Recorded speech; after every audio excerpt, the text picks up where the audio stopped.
Bonjour tout le monde, bienvenue à la Finance Perso selon Joe, où on parle de santé financière, d'économie, d'investissement en bourse. Si c'est la première fois que vous vous retrouvez sur ma chaîne, je vous demanderai s'il vous plaît de vous abonner. Vous avez simplement à cliquer sur le bouton s'abonner en bas à droite et sur la petite clochette qui se trouve juste à côté. De cette façon, lorsque je vais publier une nouvelle vidéo, vous allez être notifié. Chers amis boursicoteurs, c'est officiel, la Réserve fédérale américaine a modifié sa politique monétaire. Aujourd'hui, je vous explique quels ont été les changements apportés et les conséquences possibles sur le marché des actions, des obligations, de l'immobilier, le marché des changes et de l'or. Après avoir écouté ce vidéo, vous aurez, je l'espère, une idée plus claire sur la stratégie à suivre pour faire face à ce qui s'en vient. Toutefois, rappelez-vous que je ne suis pas un devin ni un expert en la matière, alors je vous invite fortement à faire vos propres devoirs. Avant d'annoncer les plus récents changements lors de la conférence du Jackson Hole Economic Policy Symposium, la Fed gérait sa politique monétaire sensiblement de la même façon que la Banque du Canada. D'ailleurs, j'ai fait une vidéo sur le sujet, je vous invite à aller l'écouter. Le lien est comme toujours dans la description. La cible d'inflation était de 2%, son mandat étant d'assurer la stabilité des prix, donc d'éviter la déflation et l'inflation, mais aussi de viser le plein emploi. L'accroissement du prix du panier de biens et services ne devait pas être supérieur à 2% par année pour qu'on considère que les prix étaient stables au sein de l'économie américaine. En fait, ce 2% agissait davantage comme un plafond que comme une cible parce que dès que l'inflation tendait à dépasser cette cible de 2%, la Fed devait agir en augmentant les taux d'intérêt pour freiner l'économie et la hausse des prix. D'ailleurs, le graphique à l'écran le démontre très bien. La hausse des prix dépasse la cible du 2% et la Fed agit en augmentant son taux directeur progressivement pour freiner l'économie et la hausse des prix. Pourquoi viser 2% au lieu de 1% ou de 0%, ce qui représenterait beaucoup plus une réelle stabilité des prix? En fait, c'est parce que le 2% permet de créer une marge de sécurité en cas de ralentissement économique et d'éviter la déflation. La cible du 2% assurait une médiation entre les deux scénarios indésirables que sont la déflation et l'inflation. Mais tout ça ne tient plus depuis la semaine dernière, du moins en partie. La nouvelle règle de la Fed sera maintenant basée sur la moyenne de l'inflation dont la cible sera de 2%. Voyez-vous la nuance? Au lieu de réagir à chaque fois que l'inflation s'approche de la cible de 2% pour freiner l'économie en haussant les taux d'intérêt, la Fed vise à ce que l'inflation soit en moyenne de 2% pour une période de temps donnée. Elle laissera donc l'inflation monter au-dessus des 2% au cours des prochaines années. Pour que vous puissiez bien saisir les implications, je vous ai préparé un exemple. Alors, ici vous avez l'année 2020, 2021, 2022, 2023, 2024 et 2025. Pour les 3 prochaines années, l'inflation, disons, serait de 1%. Alors 2020, 1%, 2021, 1%, 2022, 1%. Ensuite, 2023, 2024, 2025, 3% à chaque année. Ce qui fait que pour cette période de temps donné de 6 années, l'inflation serait en moyenne de 2%. Pourquoi la Fed a-t-elle passé de la cible de l'inflation à l'inflation moyenne? Pour modifier les anticipations d'inflation à la hausse afin d'une part de soi-disant stimuler le marché de l'emploi. Rappelez-vous la fameuse courbe de Phillips de mon dernier vidéo, le lien est dans la description.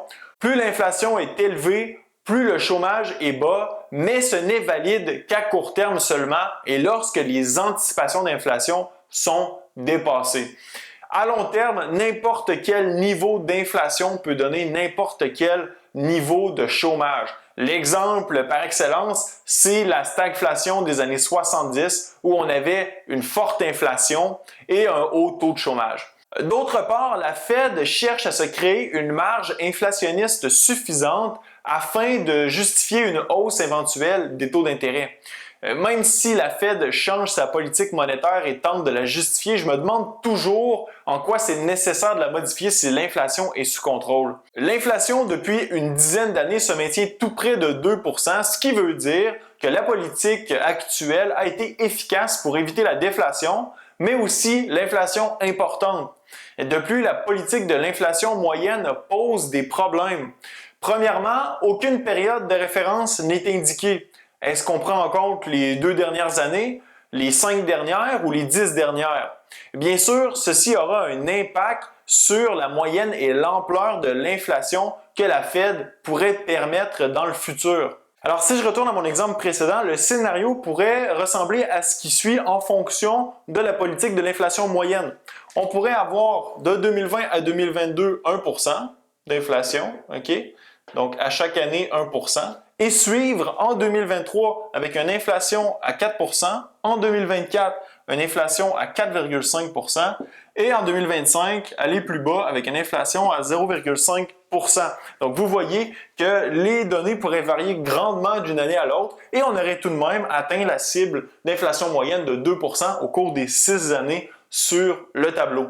On pourrait donc voir l'inflation monter de façon substantielle au-dessus de la cible moyenne de 2%, tout dépendant de la période de référence que choisira la Fed. Puis, admettons que l'inflation moyenne dépasse la cible du 2%, la Fed pourra toujours prolonger la période de référence afin d'avoir dans le futur une inflation plus basse permettant d'abaisser la moyenne et la ramener à 2%. C'est-à-dire que si, au lieu d'avoir un 0,5% en 2025, on aurait encore un 4,5%, et bien là, la Fed pourrait dire on extensionne la période de référence, elle ne sera plus de 6 ans, elle va être de 10 ans. Et donc, on pourrait dire que, bon, ici, on aurait 3,5, puis voir l'inflation graduellement descendre pour atteindre finalement 2%, non plus sur 6 ans, mais sur 10 ans. Donc, finalement, ça devient de plus en plus difficile de prédire ce qui va se passer au niveau de l'inflation. Bref, ce qu'il faut retenir, c'est qu'on pourrait avoir une inflation à 4 ou à 5% et la Fed pourrait la justifier avec sa moyenne. Ceci aura un impact sur les anticipations de l'inflation qui, selon moi, navigueront dans la brume et pourraient participer à une accélération de l'inflation, ce qui compliquera le travail de la Fed qui pourrait peut-être même perdre le contrôle, qui sait. Pourquoi on change réellement la règle afin de permettre la création d'inflation dans l'économie? La vraie raison, selon moi, c'est que la Fed sait qu'il y aura de l'inflation et qu'elle ne peut la combattre.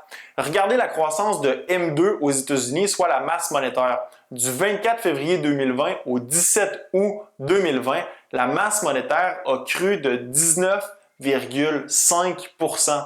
Ensuite, regardons du côté du bilan de la Fed. Le bilan de la Banque centrale a augmenté de 68% du 26 février 2020 au 26 août 2020. Tôt ou tard, cette immense injection de monnaie dans l'économie se fera sentir.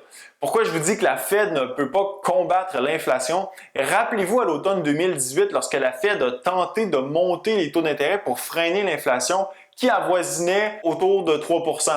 Elle a quasiment créé un effondrement des marchés boursiers et a dû renverser complètement sa stratégie en abaissant les taux, en cessant de diminuer son bilan et en redémarrant l'assouplissement quantitatif de façon non avouée.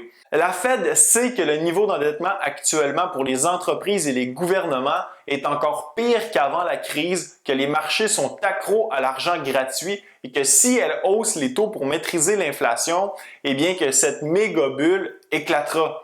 Elle prépare donc les marchés à de l'inflation tout en les rassurant qu'elle ne pense même pas à penser qu'elle pourrait penser à hausser les taux d'intérêt. Je cite ici Jerome Powell.